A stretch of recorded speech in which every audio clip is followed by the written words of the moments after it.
నమస్తే సార్. నా పేరు గాయత్రి. మాది టీడీపల్లి తాండా. మా బంధువులు గొడవ పడడం వల్ల నేను మడకశిర పోలీస్ స్టేషన్‌కి వెళ్ళాను జతల ఊరికి. సీఐ సార్ దగ్గర కంప్లెయింట్ ఇచ్చాము. ఆ సారు వాళ్ళిద్దరిని విచారించకుండా 5 నిమిషాలకు ఒకసారి నన్నే పిలిచి డోర్ వేయమని చెప్పి గంటలు గంటలు నాతోనే మాట్లాడుతున్నాడు. నా పర్సనల్ విషయాలన్నీ, మీ ఆయన ఎక్కడున్నాడు, ఏం పని చేస్తాడు అని చెప్పినాడు. నేను ఒంటరి మహిళా సార్ అని చెప్పినాను. ఎందుకు వదిలేసి ఇట్లా విడిపోయినారు అని అడిగినాడు. ఇట్లా ఏదో ప్రాబ్లం సార్ అని చెప్పినాను. చెప్పిన తర్వాత నెక్స్ట్ ఏమన్నా పెళ్లి చేసుకునే ఐడియా ఏమన్నా ఉందా అని అడిగినాడు నాతో.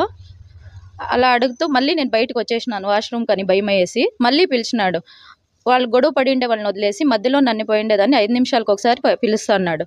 నేను బయటకు వచ్చేయాలని ట్రై చేసినా పంపిస్తా అనలేదు. సార్ నేను ఇంటికి పోవాలా, చిన్నపిల్లలు ఉన్నారన్నా కూడా వినడం లేదు సార్. 5 నిమిషాలు ఉండు పోదు అని. అయినా 10 గంటలు, నైట్ 10 గంటల వరకు పెట్టుకున్నాడు సార్ మమ్మల్ని స్టేషన్లో. నిన్నే కాదు, నాతో పాటు ఒక 4 మహిళలను కూడా. అప్పుడు నాకు భయం వేసి తెలిసిన అతను ఉంటే అతనికి నేను బయటకు వచ్చి కాల్ చేసి ఇట్లా చెప్పినాను. అప్పుడు అతను వచ్చి గొడవ చేస్తున్నాడు. ఎలా పెట్టుకుంటారు, ఈ టైం వరకు 6 దాటితే మహిళల్ని స్టేషన్లో పెట్టుకోకూడదు, అది లేడీ కానిస్టేబుల్ లేకుండింది, ఎవరు లేకుండింది, ఎలా పెట్టుకున్నారని అతను గొడవ చేస్తే సార్ వచ్చి బయటికి అతను చేయి పట్టుకొని రిక్వెస్ట్ కోరినారు. తప్పు అయిపోయింది, ఇలా చేసేకి ఇది లేదు అని. న్యాయం కోసం ఇట్లా స్టేషన్లకు పోతే ఇవి అధికారులే ఇట్లా ప్రవర్తిస్తే మేము ఎక్కడికి పోయి న్యాయంకి చేయమని అడగాలి చెప్పండి సార్ మీరే.